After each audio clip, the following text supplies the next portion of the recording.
ಹೇಳೋ ಮುಖಾಂತರ ಜನಗಳನ್ನ ದಿಕ್ತಪ್ಪಿಸುವಂತ ಮತ್ತೆ ಹೊರ ದೇಶಗಳಿಂದ ಬಂದಂತ ಒಂದಷ್ಟು ಯೂಟ್ಯೂಬ್ ಚಾನಲ್ಸ್, ಒಂದಷ್ಟು ಪೇಡ್ ಹೋರಾಟಗಾರರು ಏರಿಯಾಗಳಲ್ಲಿ ಏನು ಈ ಮತೀಯ ಸಂಘಟನೆಗಳು, ದೇಶ ವಿರೋಧಿ ಸಂಘಟನೆಗಳು, ಈ ಎಡಪಕ್ಷಗಳು, ಗಂಜಿ ಕಾಂಗ್ರೆಸ್ ಪಾರ್ಟಿ ಮತ್ತೆ ಗಂಜಿ ಗಿರಾಕಿಗಳಂತ ಎರಡೇ ಪಾರ್ಟಿಗಳನ್ನ ಈ ದಂಗೆ ಎಬ್ಬಿಸಬೇಕು.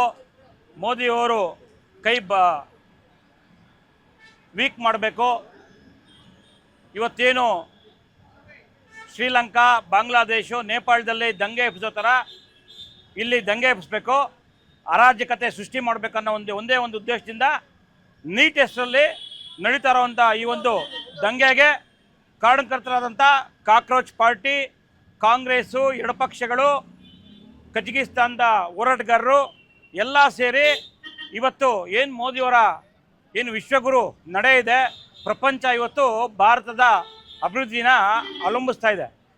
ಅಭಿವೃದ್ಧಿ ಆದ್ರೆ ಭಾರತ. ಕೋಲಾರದಲ್ಲಿ ನೂತನವಾಗಿ ಆದಿತ್ಯ ಬಿರ್ಲಾ ಫ್ಯಾಷನ್ ಅವರ ಬ್ರಾಂಡೆಡ್ ಲಿನನ್ ಕ್ಲಬ್ ಮಳಿಗೆ ಪ್ರಾರಂಭವಾಗಿದ್ದು, ಉತ್ತಮ ಗುಣಮಟ್ಟದ ಬಟ್ಟೆಗಳ ಜೊತೆಗೆ ಫ್ಯಾಷನ್ ಡಿಸೈನರ್ ಹಾಗೂ ಟೈಲರ್ಗಳು ಸ್ಥಳದಲ್ಲೇ ಬಟ್ಟೆಯನ್ನ ಸ್ಟಿಚ್ ಮಾಡಿಕೊಡುತ್ತಾರೆ. ಹಾಗಿದ್ರೆ ಹಿಂದೆ ಭೇಟಿ ಕೊಡಿ. ವಿಳಾಸ ಭೈರೇಗೌಡ ನಗರ, ಬೆಮಲ್ ಲೇಔಟ್, ಕೋಲಾರ ಬಂಗಾರಪೇಟೆ ಮುಖ್ಯ ರಸ್ತೆ, ಕೋಲಾರ ಟೌನ್. ತರ ಆಗ್ಬೇಕು ಅಂತಿದೆ. ಆ ನಿಟ್ಟಿನಲ್ಲಿ ಸಹಿಸಲಾಗದ ಹಿತಾಸಕ್ತಿಗಳು ಇವರ ಯುವಕರ ಒಂದು ಹೆಸರಿನಲ್ಲಿ ಇವತ್ತು ನೀಟು ಸೋರಿಕೆ ಆಯಿತು. ಯಾರು ಕಂಡುಹಿಡಿದ್ರು? ಆ ಸಂಸ್ಥೆ ಕಂಡುಹಿಡಿತು. 15 ಜನ ಸಸ್ಪೆಂಡ್ ಮಾಡಿದ್ರು. CBI ತನಿಖೆಗೆ ಯಾರು ಹಾಕಿದ್ರು? ಇಮಿಡಿಯೇಟಾಗಿ ನೀಟು ಎಕ್ಸಾಮ್ ಎಷ್ಟೋ ಸುಲಲಿತವಾಗಿ ಮಾಡಿ ಅದನ್ನು ಸಕ್ಸಸ್ ಮಾಡಿದ್ರು. ಎಲ್ಲ ಇವತ್ತು ನೀಟ್ ಎಕ್ಸಾಮ್ ರಿಸಲ್ಟ್ ಬಂದು ಅವರವರು PGಗಳಲ್ಲಿ MBBS ಸರ್ಟಿಫಿಕೇಟ್ ತಗೊಂಡು ಅವರಲ್ಲಿ ಜಾಯ್ನ್ ಆಗ್ತಾ ಇದ್ದಾರೆ.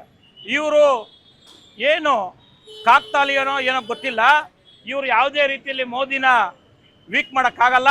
ಈ ಒಂದು ದಂಗೆ ಮುಖಾಂತರ ಮಾಡಬೇಕಂತ ಹೋದ್ರು, ಅದು ವಿಫಲ ಆಗಿದೆ. ಆ ಕಾರಣಕ್ಕೆ ಕೋಲಾರ ಜಿಲ್ಲಾ BJP ಇವತ್ತು ಸಾವಿರಾರು ಜನ ಸಂಖ್ಯೆ ಸೇರಿ, ಕಾರ್ಯಕರ್ತರು, ಲೀಡರ್ಸ್ ಸೇರಿ ಇವತ್ತು ಹೋರಾಟ ಮಾಡಿದ್ದೀವಿ. ಇವತ್ತು 2014ರಿಂದ ಮುಂದೆ ಏನಾಗಿದೆ, PG ಸೀಟ್ಗಳಾಗ್ಬೋದು, MBBS ಸೀಟ್ಗಳಾಗ್ಬೋದು, MBBS medical colleges ಆಗ್ಬೋದು, 1:3 ಆಗಿದೆ. 65 ವರ್ಷಗಳಲ್ಲಿ ಇವರು ನಡೆಸ್ತಿರೋಂಥ 389 ಕಾಲೇಜೇನು ಕೇವಲ 11 ವರ್ಷದಲ್ಲಿ 390 ಹೊಸ ಕಾಲೇಜುಗಳಿಗೆ ಏನು ಅಥಾರಿಟಿ ಏನು ಇವತ್ತು ಅಪ್ರೂವಲ್ ಕೊಡೋದೇನು? ಇದನ್ನು ಯಾಕೆ ನೀವು ಕೊಡ್ತಾ ಇಲ್ಲ? 51,000 ಜನ ಇದ್ದಿದ್ದಂಥ ಮೆಡಿಕಲ್ ಸ್ಟೂಡೆಂಟು ಇವತ್ತು 1 ಲಕ್ಷ ಚಿಲ್ಲರೆ ಮೆಡಿಕಲ್ ಸ್ಟೂಡೆಂಟ್ಸ್ ಹಾಕಿದರೆ ಕೇವಲ 11 ವರ್ಷದಲ್ಲಿ 1:3 ಆಗಿದೆ. PG ಸೀಟ್ಸ್ ಎಷ್ಟಿತ್ತು?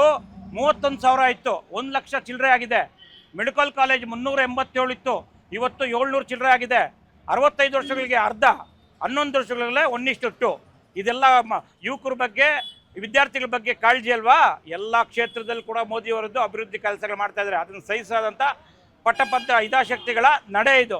ಇದನ್ನು ನಾವು ಸಹಿಸಲ್ಲ. ಇವತ್ತು ಮೋದಿಯವರೊಂದು ಕೂಗು ಹಾಕಿದ್ರೆ ಏನು, ಇವತ್ತು ಒಂದು ಗೋಲ್ಡ್ ಖರೀದಿ ಮಾಡಬೇಡ್ರಿ ಅಂದ್ರೆ ಶೇರ್ ಮಾರ್ಕೆಟ್ ಹೆಂಗೆ ಬಿದ್ದೋಯ್ತು, ಗೋಲ್ಡ್ ವ್ಯಾಲ್ಯೂ ಹೆಂಗೆ ಬಿದ್ದೋಯ್ತು, ಅದು ಮೋದಿಯವರ ಶಕ್ತಿ. ಮೋದಿಯವರು ನಿಸ್ವಾರ್ಥ ಸೇವರು.